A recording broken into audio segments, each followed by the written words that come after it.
Bonjour à toutes, bonjour à tous et bienvenue dans Le français c'est facile avec Adrien. J'espère que tout le monde va bien, où que vous soyez dans le monde, et on se retrouve aujourd'hui pour une nouvelle fable de La Fontaine.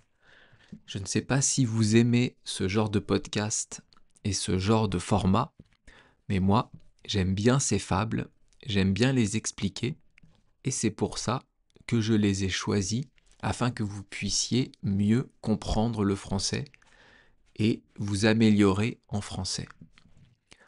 Aujourd'hui, on va voir une fable qui est un peu connue, pas extrêmement, mais un petit peu quand même, et qui s'appelle La génisse, la chèvre et la brebis en société avec le lion. Donc, je vous réexplique comment on fait. Je vais vous lire la fable en entier, puis je vais prendre ligne par ligne la fable et vous expliquer les mots, vous expliquer le sens. Donc à chaque fois, je vais dire ligne 1, ligne 2, ligne 3, afin que vous puissiez voir sur Internet ou sur mon site Patreon où vous retrouverez la fable en entier, que vous puissiez suivre, la fable en même temps que je la lis.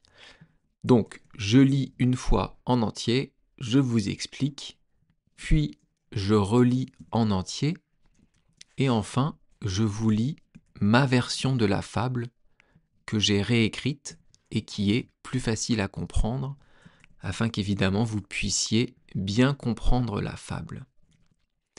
Donc cette fable, elle a 19 lignes, et on va commencer tout de suite avec la lecture complète. La génisse, la chèvre et la brebis en société avec le lion, par Jean de La Fontaine. La génisse, la chèvre et leur sœur la brebis, avec un fier lion, seigneur du voisinage, firent société, dit-on, au temps jadis, et mirent en commun le gain et le dommage. Dans les lacs de la chèvre, un cerf se trouva pris. Vers ses associés, aussitôt, elle envoie. Eux venus, le lion par ses ongles compta, et dit : Nous sommes 4 à partager la proie. Puis, en autant de parts, le cerf il dépeça. Prit pour lui la première en qualité de sire. Elle doit être à moi, dit-il. Et la raison, c'est que je m'appelle lion. À cela, l'on n'a rien à dire. La seconde, par droit, me doit échoir encore. Ce droit, vous le savez, c'est le droit du plus fort. Comme le plus vaillant, je prétends la troisième. Si quelqu'un de vous touche à la quatrième, je l'étranglerai tout d'abord. Et maintenant, on a fini la lecture de la fable. Alors, est-ce que vous avez un petit peu compris ? Cette fable, elle n'est pas facile à comprendre quand on n'est pas français. Même en étant français, évidemment en tant qu'adulte, on la comprend très bien, mais en tant qu'enfant, il y a des mots qu'il faut se faire expliquer. Alors on va reprendre ligne par ligne la fable. Donc ligne 1, la génisse, la chèvre et leur sœur la brebis. Donc ici, on a le nom de 3 animaux. On a en premier la génisse. La génisse, c'est un mot qui est très peu utilisé en français. C'est en fait une vache qui n'a pas encore eu de veau, qui n'a pas encore eu d'enfant. Donc on aurait pu dire la vache. Ensuite, la chèvre. La chèvre, c'est un animal domestique, ça veut dire qui est apprivoisé par l'homme et qui va pouvoir produire du lait. C'est un animal qui a 2 cornes sur la tête. C'est un animal adorable, les chèvres. Et enfin, on a la brebis. La brebis, c'est la femelle du mouton. C'est la femme du mouton. Dans le podcast numéro 33, je vous avais expliqué ce qu'était un mouton. C'est un animal domestique, tout blanc, avec de la laine, et on tond le mouton pour récupérer la laine. Eh bien, la brebis, c'est la femelle du mouton. Donc ce sont des animaux, entre guillemets, gentils. Ce sont des animaux que l'homme peut approcher, peut domestiquer. Il y a donc une vache, une chèvre et une brebis. Ligne 2. Avec un fier lion, seigneur du voisinage. Donc ici, vous avez 3 animaux qu'on a vus juste avant, qui sont avec un lion. Fier, ça veut dire sûr de lui. Ça veut dire qu'il s'aime, qu'il est fier de lui, on dit. Et seigneur du voisinage, ça veut dire que le lion est le roi des voisinages, est le roi de son domaine, est le roi à l'endroit où il est. Ligne 3. Firent société, dit-on, au temps jadis. Alors, faire société, ça veut dire vivre avec quelqu'un, vivre avec des personnes dans un village. Ça veut dire s'entendre, ça veut dire, oui c'est ça, vivre avec d'autres personnes. Ici, ce sont des animaux, donc on dirait vivre avec d'autres animaux.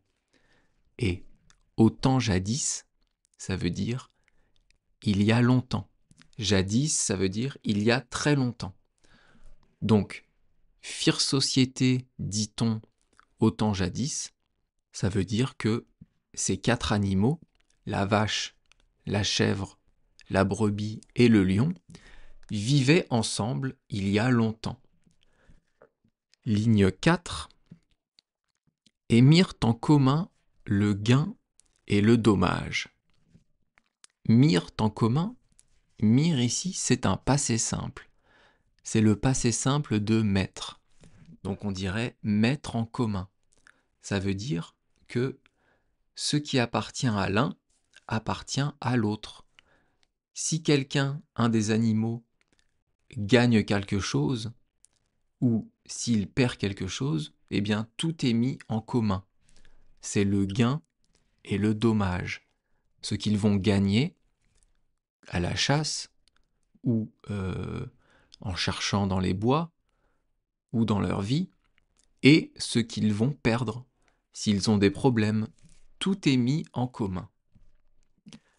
Ligne 5. Dans les lacs de la chèvre. Alors, les lacs, c'est un mot que même moi je ne connaissais pas. Donc, si vous ne le retenez pas, c'est pas grave. Un lac, ça veut dire un piège. C'est un piège avec, vous savez, une corde et au bout de la corde, un nœud. Et quand un animal passe le pied, passe la patte dans le nœud, dans la corde va se resserrer et piéger l'animal. Donc, dans ce piège, la chèvre a réussi à attraper un cerf. Un cerf, ça s'écrit C-E-R-F, et c'est un animal de la forêt. C'est un grand animal avec, on appelle ça des bois, sur la tête. Il a des très grandes cornes avec plusieurs pics. Le cerf, pour ceux qui connaissent, c'est le papa de Bambi. Voilà, là c'est plus simple à comprendre. Donc le cerf a été pris dans un piège par la chèvre. Ligne 6. Vers ses associés, aussitôt elle envoie. Donc dans la fable ici, les associés de la chèvre, ce sont la vache, la brebis et le lion. Donc elle appelle ses camarades, elle appelle ses amis, elle appelle ses associés. Ligne 7. Venu, le lion par ses ongles compta. Alors, venu, ça veut dire une fois que ses amis sont arrivés. C'est le verbe venir. Ils sont venus. Le lion par ses ongles compta. Ici, le lion compte en fait pas sur ses ongles, mais sur ses griffes. Comme nous, on ferait avec nos doigts. 1, 2, 3, on compte avec les doigts. Eh bien lui, il compte avec ses griffes. Donc le lion est en train de compter sur ses griffes. Ligne 8. Et dit. Nous sommes 4 à partager la proie. Donc le lion parle, et là, on arrive au temps présent. Avant, on avait du passé simple, donc c'était une action passée terminée.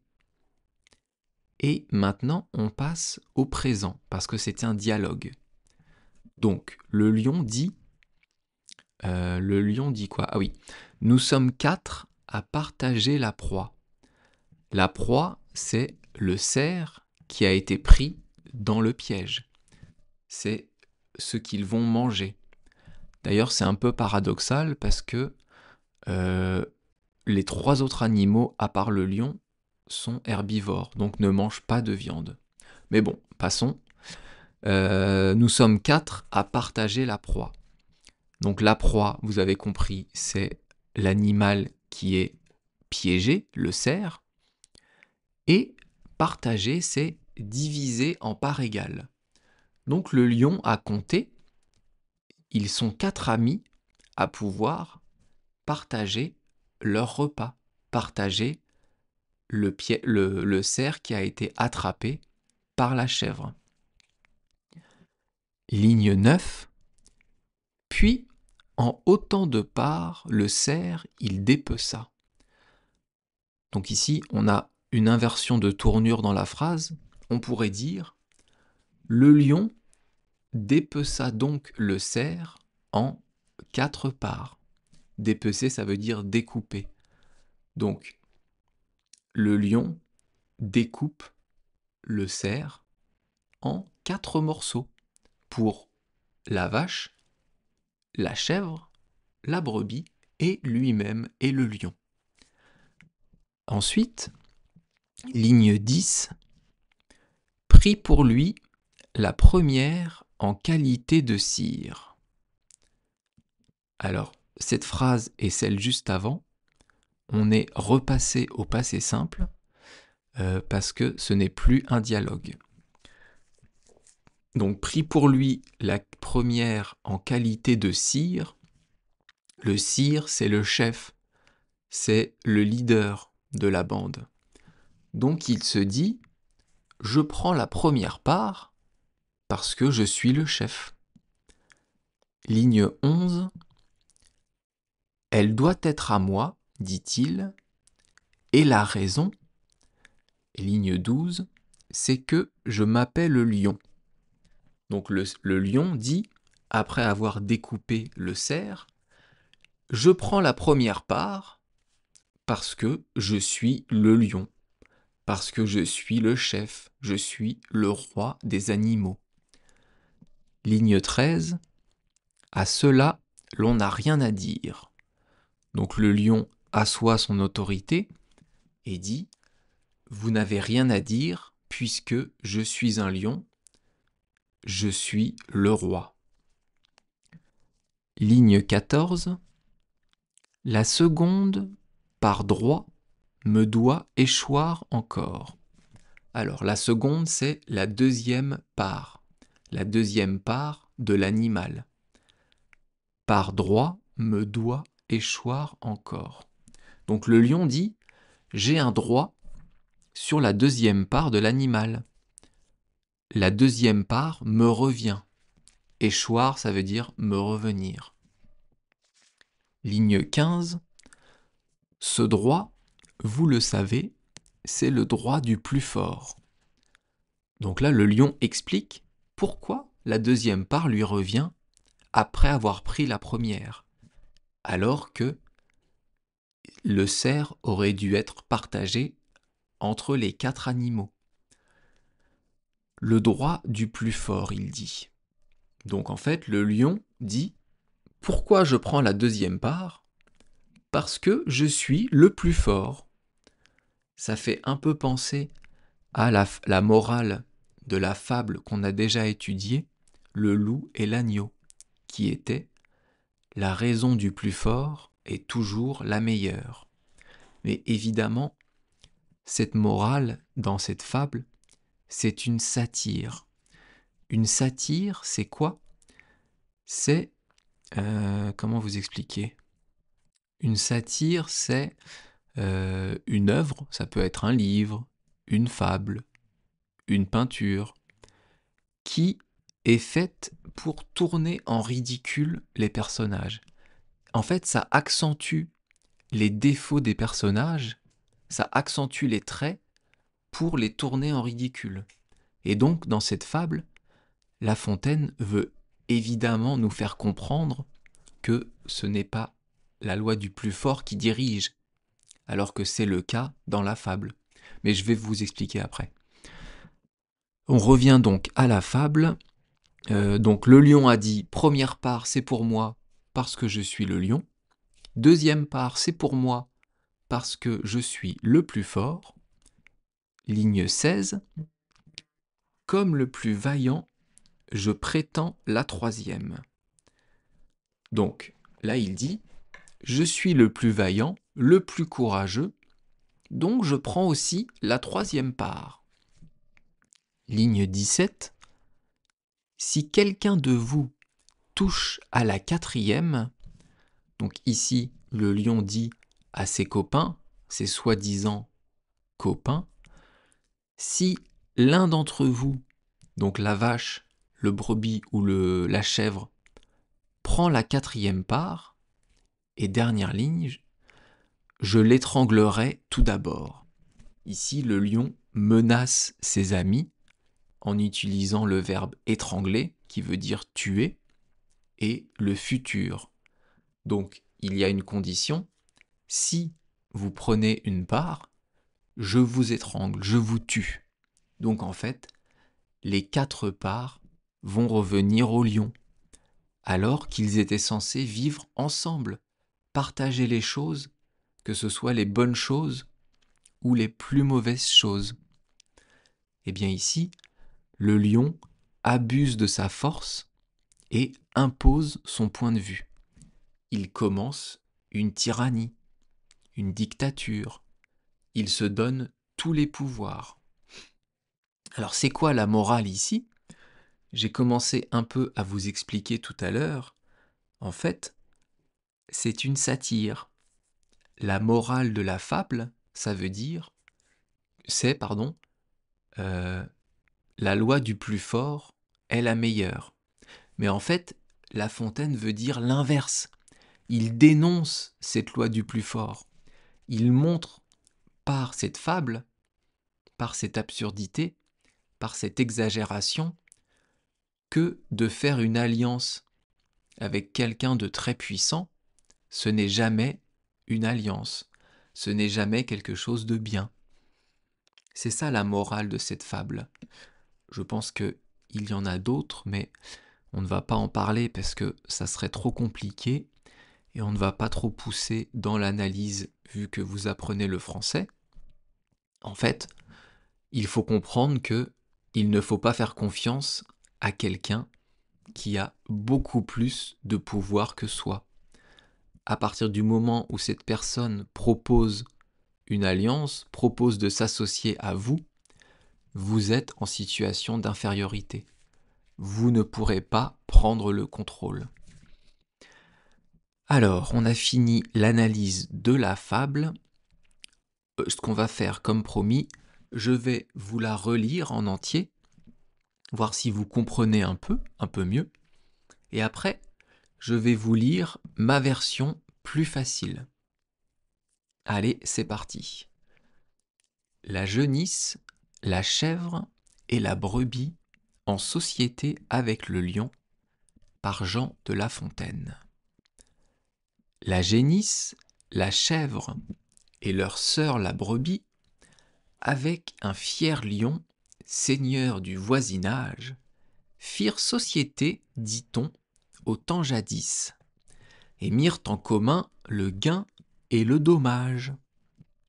Dans les lacs de la chèvre, un cerf se trouva pris. Vers ses associés, aussitôt, elle envoie. Eux, venus, le lion par ses ongles compta, et dit : Nous sommes 4 à partager la proie. Puis, en ôtant de part le cerf, il dépeça. Prit pour lui la première en qualité de sire. Elle doit être à moi, dit-il. Et la raison, c'est que je m'appelle Lion.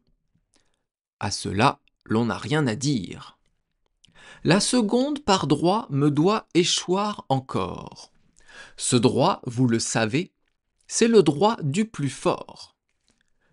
Comme le plus vaillant, je prétends la troisième. Si quelqu'un de vous touche à la quatrième, je l'étranglerai tout d'abord. Alors j'ai lu un tout petit peu plus vite la fable, quasiment comme je la lirais à un Français, puisqu'on l'a déjà vu, on en a déjà parlé, donc j'ai fait un tout petit peu plus vite. Et maintenant, je vous lis ma version, afin que vous puissiez bien comprendre. La vache, la chèvre et la brebis vivent avec le lion. Repris par Adrien. La vache, la chèvre et la brebis, avec le lion, vivaient ensemble et mirent tout en commun.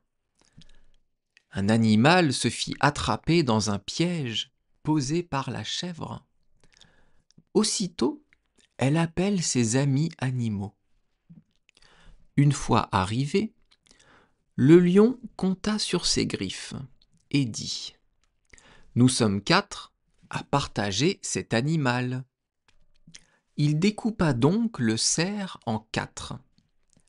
Prit pour lui la première part, car c'est le chef. Elle doit être à moi, dit le lion. Et pourquoi ? Car je suis le lion. Là-dessus, vous n'avez rien à dire. La seconde part, bien sûr, me revient. Pourquoi ? Car je suis le plus fort. Je suis aussi le plus courageux, donc je prends la troisième part. Et si quelqu'un de vous touche à la quatrième, je le tuerai. Et voilà, on arrive au bout de ce podcast qui était une étude d'une fable de La Fontaine, la génisse, la chèvre et la brebis en société avec le lion. N'hésitez pas à me dire ce que vous pensez de ces études, à m'envoyer un petit message de soutien, ça fait toujours plaisir. Merci beaucoup, à bientôt, bye bye, hasta luego, matane.